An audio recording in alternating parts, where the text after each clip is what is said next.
guys, it is April from Getting Hooky With It. Today I want to talk to you about life-changing nonfiction.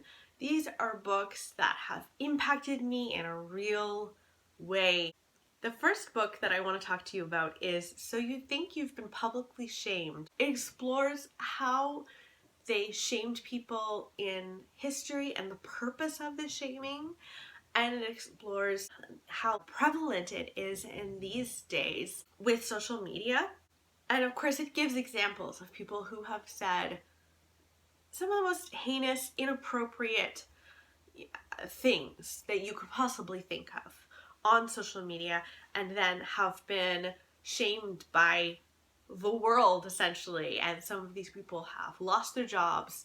Some of these people fall into a horrible depression. Some of them don't leave their house.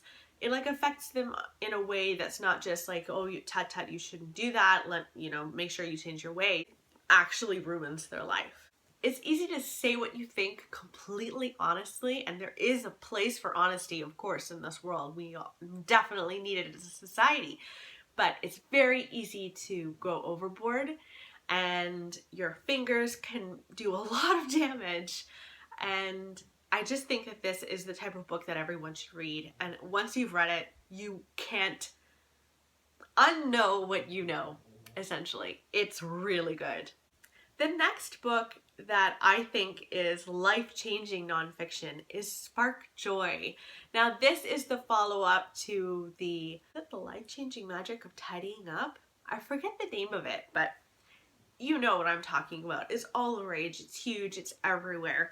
So Spark Joy is all about things, the things that you surround yourself with in your home, in your office, in your closet, everywhere. What do those things represent to you, and do you need them all?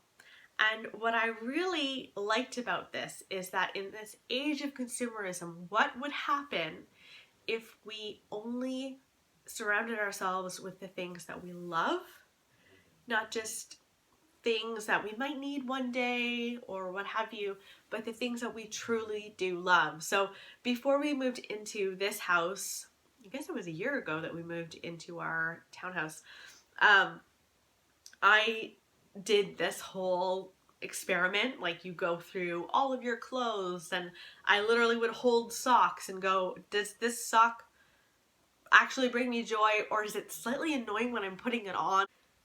Even socks can piss you off, and even socks can bring you joy and love. I did struggle enormously with books. I got rid of a lot of books, and it was such a hard thing. I only kept books that I love. Since then, I've bought so many more books. Most of the books on my bookshelf have not been read. Some of them have, because they're the ones that I really, really love, and some of them haven't. And I will be doing this again, probably yearly, hopefully. I think there are only 2 books of the bins and bins of books that I got rid of that I kind of went, I probably should have kept that. Jane Eyre. I got rid of Jane Eyre because I like Jane Eyre, but I wasn't in love with Jane Eyre, and so I got rid of it, and that's the only one I regret. All that to say, this book will make you rethink your relationship with the things that you have around you. And there's something so nice about coming into a room and looking around and liking everything you see. The next book is The Immortal Life of Henrietta Lacks.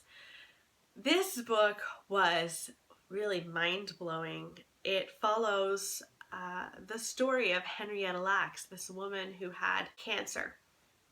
And they took samples from her and didn't ask for her consent, and they since have used her cells in science for years. There are so many of her cells that have gone into all sorts of vaccinations, and it's cured some diseases, and it's gone into things like in vitro fertilization. The story follows a reporter named Rebecca Scoot, I think, and Henrietta Lacks's daughter.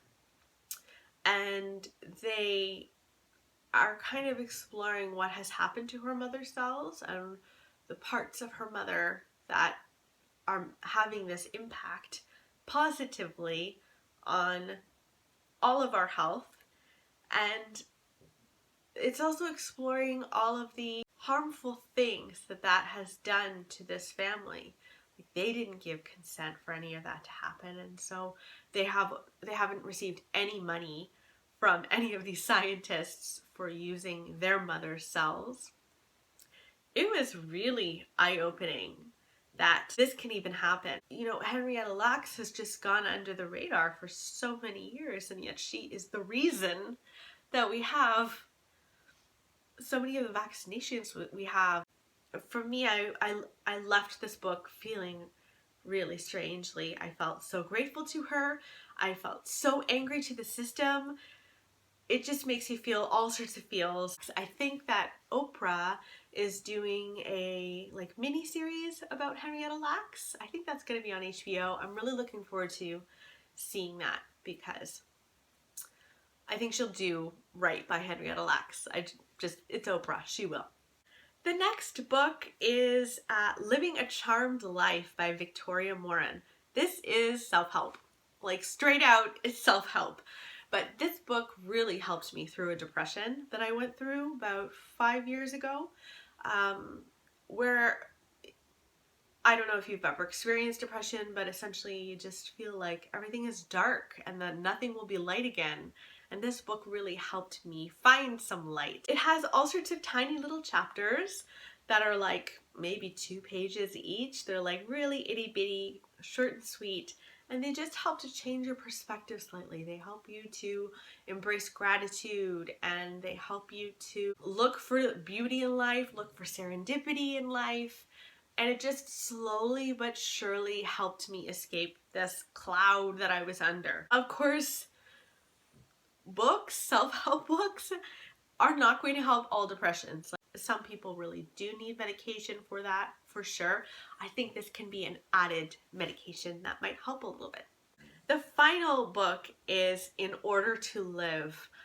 This is the real story of a girl who escapes North Korea, and it explores her life and childhood in North Korea and how she wasn't allowed to say the truth at all. Like, when she was very little, her mother told her that even the animals and bees whisper, so they could hear her basically, and they might tell the powers that be in North Korea what she says. She couldn't say anything other than very, very good things about the government of North Korea. It's absolutely petrifying and horrifying how they're living there. And it explores her childhood in North Korea, and then it shows how she escaped all the crap that she dealt with while she was escaping. You'd think that you would cross that border and feel some sense of relief, and she crossed the border and her mother was raped. Just terrible, terrible, terrible. And I think this is life-changing because you can get really insular in your life, or at least I can, where my day-to-day stuff is my day-to-day world, and you can forget that there are all of these other realities that are existing in this world, and they live so very differently in North Korea. And also, you can really take your own rights for granted. I am so grateful that I live in Canada. It's unbelievable.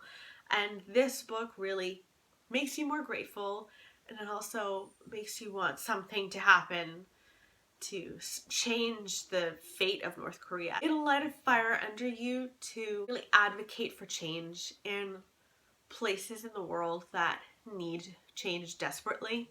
And North Korea, I think, is a prime example of that. So those are all of the books that I think are really life-changing nonfiction. They have had an impact on my life.